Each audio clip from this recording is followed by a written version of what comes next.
Дараагийн мэдээг танилцуулъя. 2025 онд дэлхийн эдийн засгийн өсөлт бол удаашрна гэдэг эдийн засгийн хамтын ажиллагаа хөгжлийн байгууллагын тайланд дурдж таамагласан байна. За ингэж таамаглах болсон гол шалтгаан нь бол улс орнуудын хооронд бол худалдааны саад дотор нэмэгдсэн. За нөгөөтэйгүр геополитикийн болон бодлогын тодорхойгүй байдлын улмаас бол дэлхийн эдийн засгийн өсөлт удаашрах төлөвтэй байх юм байна.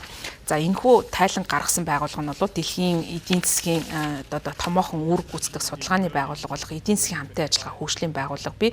За энэ байгууллага бол даваа гарагт гаргасан тайландаа ингэж дурдсан байна. За 2025 онд дэлхийн эдийн засгийн өсөлт 3.1%, 2026 онд 3% болж удаашрах төлөвтэй гэж мэдэгдсэн. За өмнө нь бол энэ тус байгууллагаас дэлхийн эдийн засгийн өсөлтийг бол 3.3 гэж төсөөлж байсан. Тэгвэл энэхүү төсөөллөө ингэж бууруулсан байна. За худалдааны хязгаарлалтыг бол хориг саатыг нэмэгдүүлж байгаа нь бол үйлдвэрлэл хэрэглээний зардлыг нэмэгдүүлэхэд голчлон нөлөөлнө.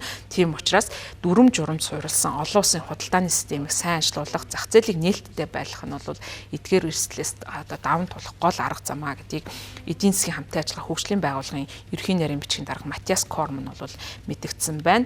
За дээр нь бол бас эдийн засгийн өсөлт гол удаашрах болж байгаа гол шалтгаан нь бол Америк болон Европ бүсийн эдийн засгийн өсөлт удаан байгаатай холбоотойгоор бол энэхүү таамаглалыг гаргасан юм байна. Эдийн засаг хамтын ажиллагаа хөгжлийн байгууллагаас Америкийн нэгдсэн улсын эдийн засгийн өсөлт энэ онд 2.2% болж удаашрна. За 2026 онд 1.6% болж буурна гэж мэдэгдэж байгаа. За Европ бүсийн эдийн засгийн өсөлт энэ онд ердөө 1%, 2026 онд 1.2% болж одоо өсөх төлөвтэй байгаа юм байна. За хятадын эдийн засаг ч гэсэн бас буурах төлөвтэй байна. Хятадын эдийн засгийн өсөлт энэ онд 4.8%, 2026 онд бол 4.4% болж буурахаар байна. За холбооны бүгд найрамдах Герман улсын эдийн засгийн өсөлт 12 дугаар сард 0.7% гэж таамаглаж байсан бол энийг одоо бууруулад 10.4% болгож бууруулах ийм таамаглалыг дэвшүүлж байна. За Герман улсын хувьд бол Европын эдийн засгийн одоо гол хөдлөх хүч томоохон эдийн засгтай улсын тоонд тооцогддог. За 20 бүлгийн орнуудын хувьд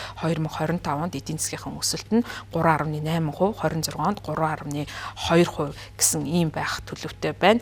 За хамгийн гол зүйл нь бол энэ инфляцтай холбоотой асуудлууд бол гол одоо бодлогын сорилт болохоор байна. За суур инфляц гэхэд жишээлбэл 2026 онд Америк зэрэг олон оронд бол төв банкны зорилт түвшнөөс дээгүүр байх төлөвтэй байгаа гэдгийг эдийн засгийн хамтын ажиллагаа хөгжлийн байгууллагаас онцлон мэдэгдэж байгаа. За энэ удаагийн таамаглалыг гаргахдаа Америкийн нэгдсэн улсаас Канада, Мексикийн худалдаанд ногдуулж байгаа татварын асуудлыг бол багтаасан. За харин Америкийн нэгдсэн улс бүгд найрамд Хятад ард улсын худалдаа ган хөнгөн цагааны татвар Европын холбооны татварыг бол тайлангийн таамаглалд оруулан тооцоогүй байгаа. Ер нь эдийн засгийн хамтын ажиллагаа хөгжлийн байгууллагын мэдгдснээр дэлхийн томоохон эдийн засгийн орнуудын хооронд ийхүү худалдааны тариф татвар ногдуулж байгаа явдал нь бол дэлхийн эдийн засгт сөргөөр нөлөөлж инфляцийг нэмэгдүүлнэ. Энэ бол цаашдаа дэлхийн эдийн засгийн гол эрсдэл байна гэдгийг тайландаа онцлон дурдсан байна.